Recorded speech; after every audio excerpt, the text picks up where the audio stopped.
In a world where people feel unheard and forgotten, where communities struggle to find hope amid endless challenges, sometimes all it takes is one person willing to stand up and speak the truth. Sometimes that person comes from the most unexpected place, carrying a message so powerful it awakens something sleeping in the hearts of an entire neighborhood. This is the story of how Catherine, an ordinary woman with an extraordinary courage, delivered words that would change everything for the people who had almost given up believing that change was possible. Catherine Martinez had always been the kind of person who noticed things others missed. While her neighbors hurried past the broken streetlights on Maple Avenue, she saw families struggling to feel safe walking home after dark. When others complained about the noise from the construction site that had been abandoned for 2 years, she saw children who had nowhere safe to play. Where most people saw problems too big for any one person to solve, Catherine saw opportunities to make a difference. The morning that would change everything started like any other Tuesday in October. Catherine was walking her elderly neighbor Mrs.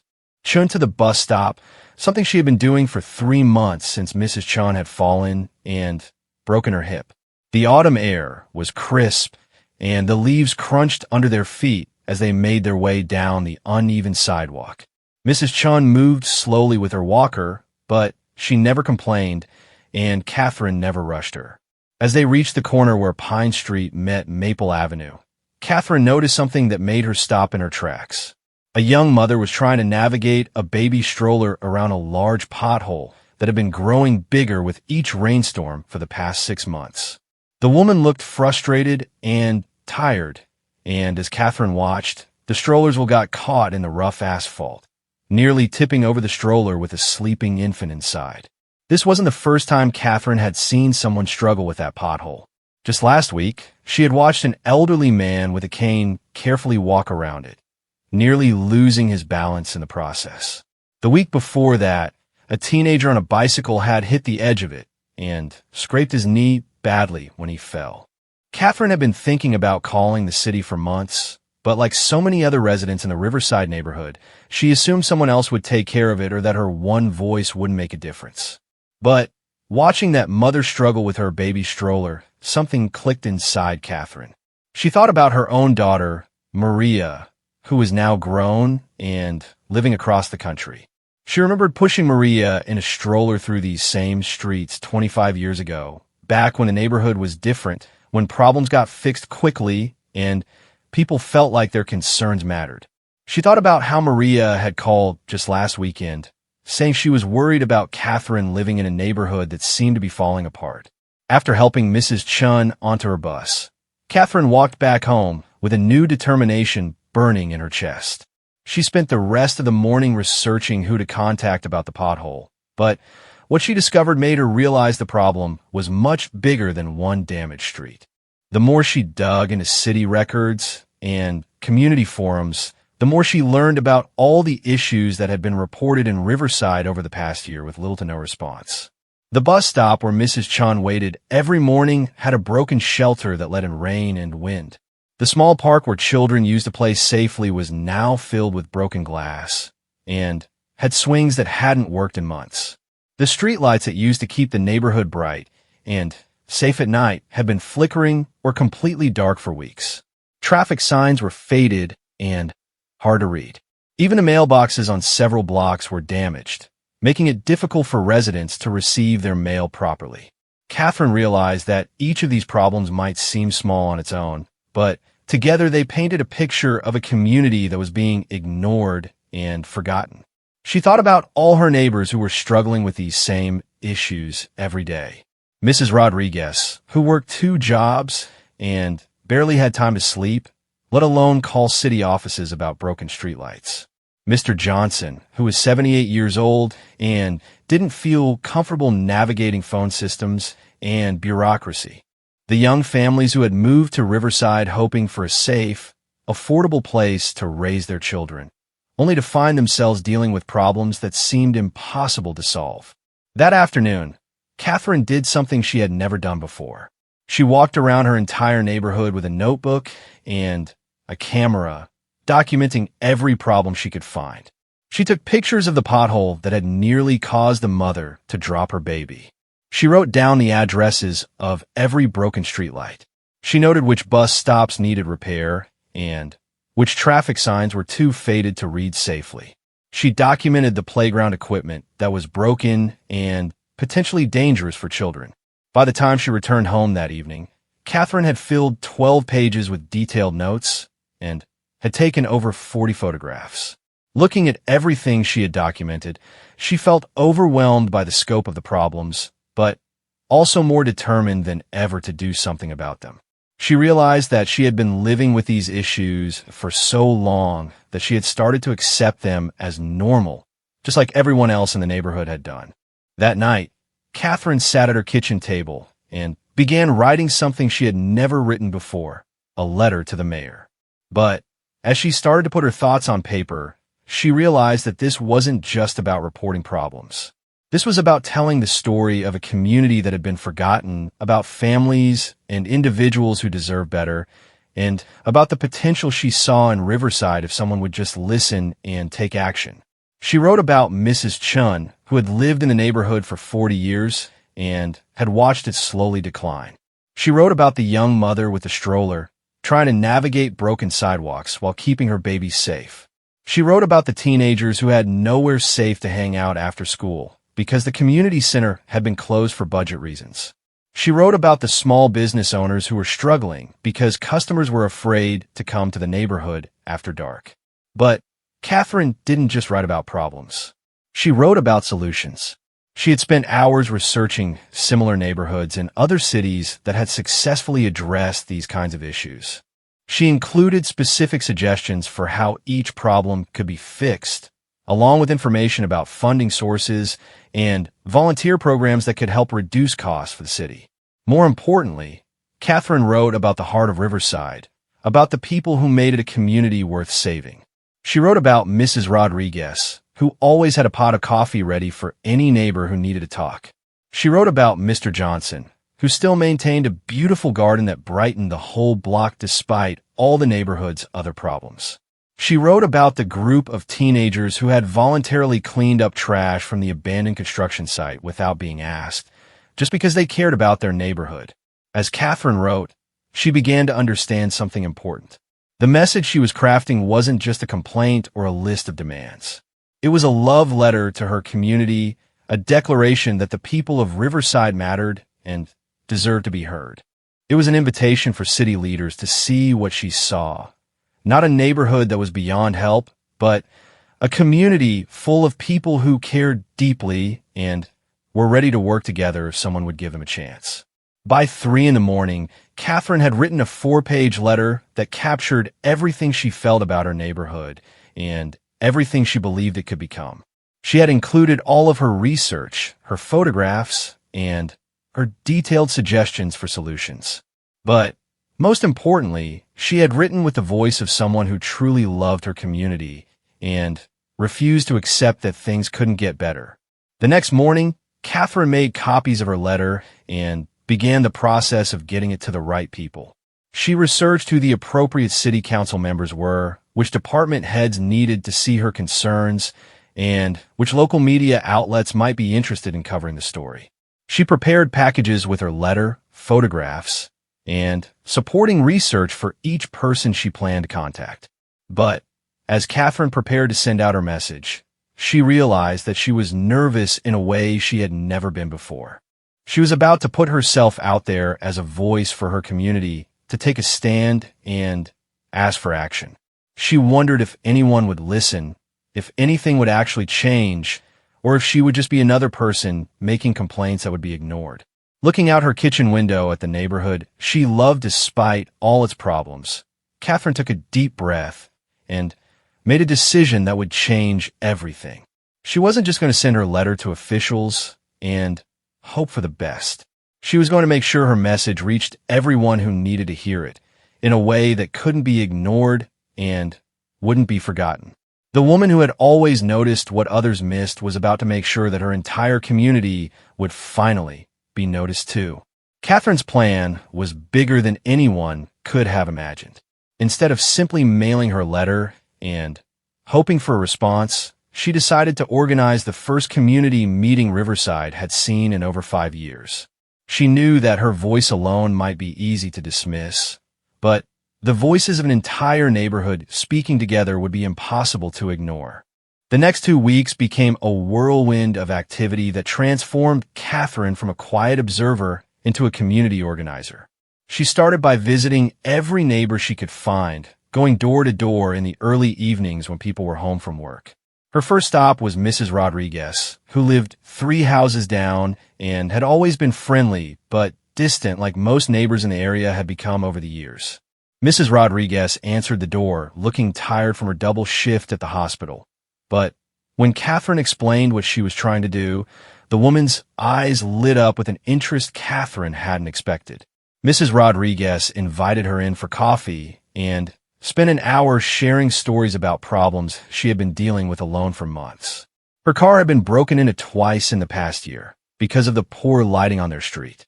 Her 8-year-old son had been asking why he couldn't play outside like kids in other neighborhoods, and she hadn't known how to explain that it wasn't safe. As Catherine listened, she realized that Mrs. Rodriguez wasn't just dealing with the same problems everyone else was facing. She was also dealing with the isolation that came from thinking she was the only one struggling, the only one who cared, the only one who wished things could be different. When Catherine showed her the photographs and research she had compiled, Mrs. Rodriguez stared at them for a long time before saying something that would stick with Catherine for weeks afterward. "I thought I was going crazy," Mrs. Rodriguez said quietly. "I thought maybe I was expecting too much, wanting things to be better than they could realistically be. But seeing all of this written down, seeing someone else notice what I've been noticing, it makes me realize that we're not asking for too much. We're asking for what every neighborhood deserves." Mrs. Rodriguez became Catherine's first ally in organizing the community meeting. Together, they mapped out which neighbors to approach and developed a simple but powerful message. It was time for Riverside to speak with one voice, and everyone's voice mattered in that conversation. Their next visit was to Mr. Johnson, the elderly man who had been living in the neighborhood longer than almost anyone else. Catherine had always exchanged polite greetings with him, but she had never really talked to him about anything substantive. When she and Mrs. Rodriguez knocked on his door on a Saturday morning, he invited them onto his front porch and offered them lemonade from a pitcher that had clearly been prepared for guests who never came. Mr. Johnson listened to their plan with the kind of careful attention that came from years of experience. When they finished explaining what they wanted to do, he was quiet for several minutes, looking out at the street where he had lived for 37 years. Finally, he began to tell them stories that painted a picture of what Riverside had once been and what it could be again. He told them about the block parties that used to happen every summer when neighbors knew each other's names and children played safely in the streets until dark. He told them about the small businesses that had thrived along Maple Avenue and how people used to walk to the corner grocery store and the family-owned restaurant that had been replaced by a vacant lot. He told them about the community center that had offered programs for teenagers and seniors, bringing different generations together in ways that made everyone feel like they belonged. But Mr. Johnson also told them about how gradually, over years and years, the neighborhood had started to feel forgotten. City services became less reliable. Response times for problems got longer. People stopped organizing community events because it felt like no one cared anymore. Neighbors stopped talking to each other because everyone was too busy just trying to deal with their own problems. "I've been watching this neighborhood change for decades," Mr. Johnson said, "and I've seen how easy it is for people to give up when they don't see results. But I've also seen what this community can accomplish when people work together. If you two are serious about bringing people together, if you really think people will show up and participate, then you have my full support." Mr. Johnson didn't just offer his support. He offered his knowledge of the neighborhood's history, his connections to longtime residents who had become isolated over the years, and his front porch as a meeting place for planning sessions. Within days, Catherine found herself part of a small but dedicated team that was growing larger every time they talked to another neighbor. Their next major recruit was Maria Santos, a young mother who had moved to Riverside 2 years earlier with high hopes for raising her family in an affordable, close-knit community. Maria had been struggling with many of the same issues Catherine had documented, but she also brought a fresh perspective and energy that complemented the wisdom of longtime residents like Mr. Johnson. Maria had experience with social media and community organizing from her college years, and she immediately understood how to help Catherine's message reach beyond just the neighbors they could visit in person. She created a simple Facebook group for Riverside residents and began sharing Catherine's photographs and research, asking people to contribute their own stories and concerns. The response was immediate and overwhelming. Within 3 days, the Facebook group had over 100 members, with people sharing photos of problems in their areas, stories about issues they had been dealing with alone, and expressions of excitement about finally having a way to connect with their neighbors. People who had been living just blocks from each other for years were discovering they had been struggling with identical problems and feeling the same frustrations.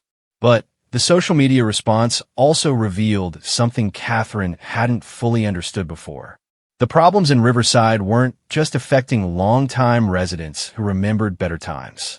They were also affecting newcomers who had chosen the neighborhood because they believed in its potential.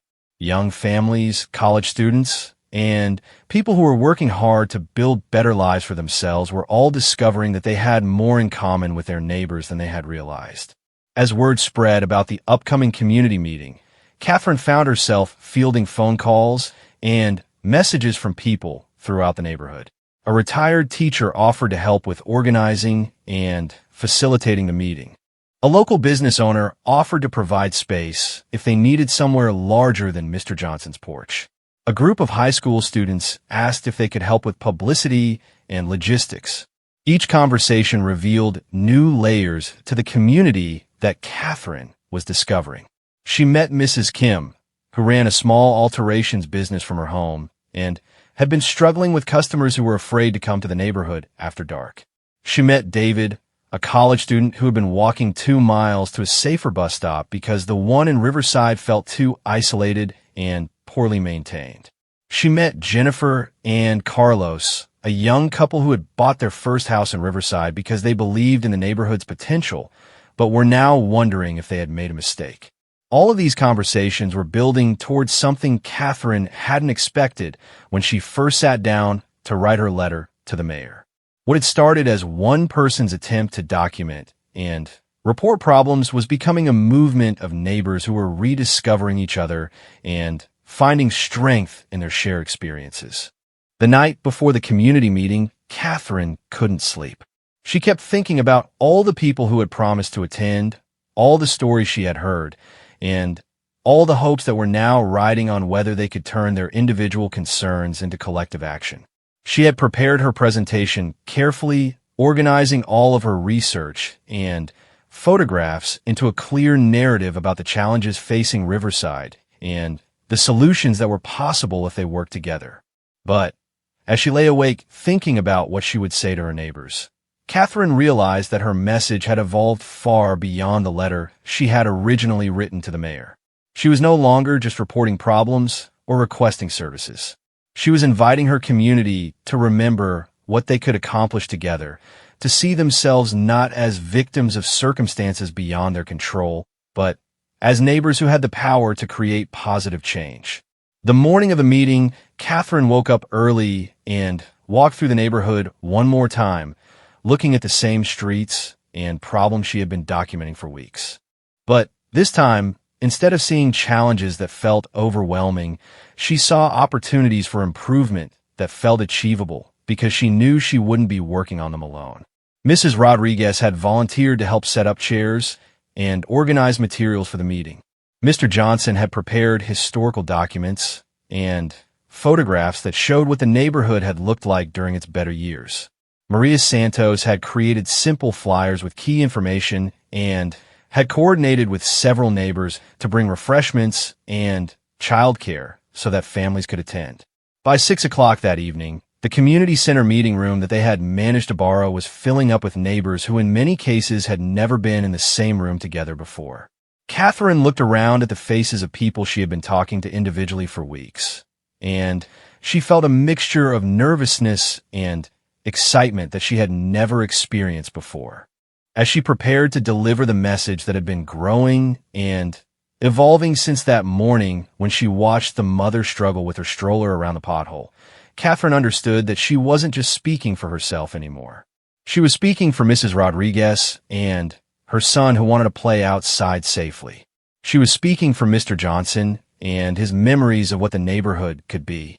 She was speaking for Maria Santos and all the young families who had chosen Riverside because they believed in its potential.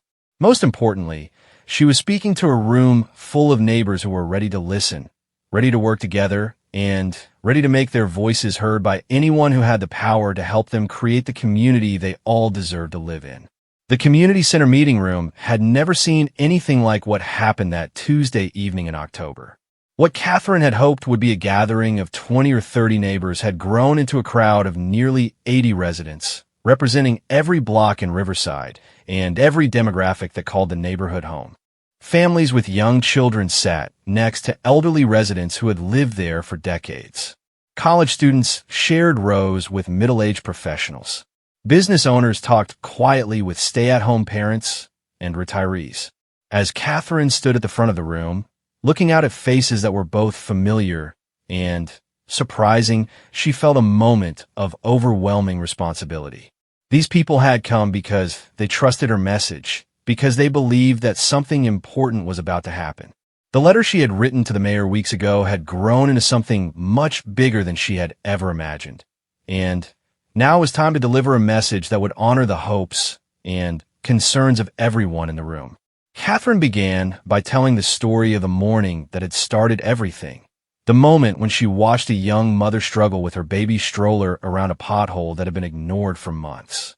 She talked about how that single incident had opened her eyes to all the problems that had been accumulating in their neighborhood, problems that each of them had been dealing with individually, thinking they were alone in their frustrations.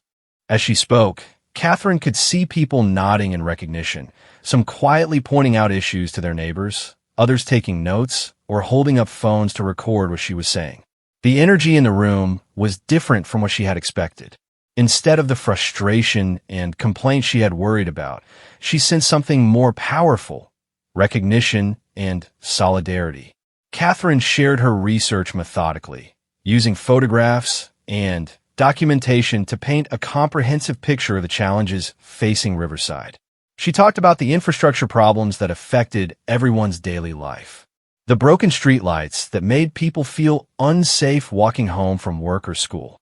The damaged bus stops that forced elderly residents and people with disabilities to wait in uncomfortable and sometimes dangerous conditions. The potholes and cracked sidewalks that created obstacles for parents with strollers, people using wheelchairs or walkers, and anyone trying to navigate the neighborhood safely. But Catherine also talked about the less visible problems that were affecting the community's sense of connection and belonging. The lack of public spaces where neighbors could gather and children could play safely. The absence of community programs that had once brought different generations together. The gradual disappearance of local businesses that had served as informal meeting places where relationships were built and maintained. As Catherine presented each issue, she could see that she wasn't just informing people about problems they didn't know about. She was giving voice to concerns that many people had been carrying alone, validating experiences that individuals had begun to think were just their own bad luck or personal failings. Mrs. Rodriguez later told her that hearing her son's safety concerns described as a community-wide issue, rather than just her own parental anxiety, had been profoundly relief. The real power of Catherine's message, however, came when she shifted from talking about problems to talking about possibilities. She had spent weeks researching how other neighborhoods had successfully addressed similar challenges, and she presented specific, achievable solutions that could work in Riverside. She talked about community partnerships with local government that had improved infrastructure without requiring massive budget increases. She shared examples of neighborhood organizations that had successfully advocated for better services and safer streets. She described volunteer programs that had brought neighbors together while improving their shared environment. For each problem Catherine had identified, she offered multiple potential solutions, along with information about resources, funding opportunities, and the steps required to make progress. She had contacted city departments and learned about programs that existed but weren't being utilized in Riverside. She had researched grant opportunities that could fund community improvement projects. She had even identified successful models from other cities that could be adapted to their specific needs and circumstances. But the most powerful part of Catherine's message was when she began to describe the community she knew they could create together, drawing on conversations with neighbors like Mr. Johnson, who remembered Riverside's better days, and Maria Santos, who had moved there because she believed in its potential. Catherine painted a picture of what the neighborhood could become if they worked together. She talked about streets that would be safe for children to play on and elderly residents to walk on, even after dark. She described bus stops and public spaces that would be comfortable and welcoming for everyone who used them. She envisioned local businesses that would thrive because customers felt safe and welcome in the neighborhood. She imagined community events and programs that would bring neighbors together and create the kind of connections that made people feel like they truly belonged somewhere. As Catherine spoke about these possibilities, she could see that something was shifting in the room. The initial atmosphere of people coming together to complain about problems was transforming into something more hopeful and energizing. People were leaning forward in their seats, making eye contact with neighbors they had never really talked to before, and beginning to see themselves not just as victims of circumstances beyond their control, but as participants in creating positive change. When Catherine finished her formal presentation and opened the floor for discussion, the response was immediate and overwhelming. Mrs. Kim, the alterations business owner, stood up to talk about how improved lighting and safety measures could help local businesses serve the community better. David, the college student, offered to help with research and social media outreach. Jennifer and Carlos, the young couple who had been questioning their decision to buy in Riverside, talked about their skills in project management and their willingness to coordinate volunteer efforts. But the most moving moment came when Mr. Johnson slowly stood up and addressed the room. In his quiet but clear voice, he talked about what it meant to see so many neighbors gather together with a shared purpose for the first time in decades. He told them that what Catherine had accomplished wasn't just about documenting problems or proposing solutions. She had reminded the community that they had the power to work together, that their voices mattered, and that positive change was possible if they refused to accept that things couldn't get better. Catherine didn't just write a letter to the mayor, Mr. Johnson said, looking around the room at faces that were now familiar to him in a way they hadn't been just hours before. She wrote a love letter to this neighborhood, and she delivered it to all of us. Now it's our responsibility to make sure that message gets heard by everyone who has the power to help us, and by everyone who needs to know that Riverside is a community worth investing in. The meeting that was supposed to last 2 hours extended to nearly 4 hours as neighbors shared their own stories, offered their own skills and resources, and began to organize themselves into working groups focused on different priorities. A transportation committee formed to address bus stop repairs and traffic safety issues. A public safety group organized to work on lighting and neighborhood watch programs. A community development team volunteered to research grant opportunities and coordinate with local government officials. By the end of the evening, Catherine realized that her message had accomplished something even more important than what she had originally hoped for. Yes, they now had a comprehensive plan for addressing the neighborhood's problems and an organized group of residents committed to working for solutions. But more importantly, they had rediscovered themselves as a community, as neighbors who cared about each other and were willing to work together for their shared well-being. Over the following weeks, the impact of Catherine's message continued to grow in ways that surprised everyone involved. The detailed research and documentation she had compiled became the foundation for formal presentations to city council members and department heads. The photographs and stories she had collected were featured in local newspaper articles that brought citywide attention to Riverside's needs and potential. The community organization that had formed around her initial letter became a model that other neighborhoods began to study and replicate. Within 2 months, the city had approved funding for streetlight repairs and bus stop improvements. The abandoned construction site was scheduled for cleanup and conversion into a community garden. Local businesses began to return to Maple Avenue as word spread that Riverside was a neighborhood on the rise, supported by engaged residents who were committed to its success. But the most lasting impact of Catherine's message was the transformation in how neighbors related to each other and to their shared community. The informal networks that had formed during that first meeting continued to grow and strengthen. Mrs. Rodriguez organized a weekly coffee gathering that gave neighbors a regular opportunity to check in with each other and coordinate ongoing projects. Maria Santos expanded the Facebook group into a comprehensive communication system that kept residents informed about everything from community meetings to local events.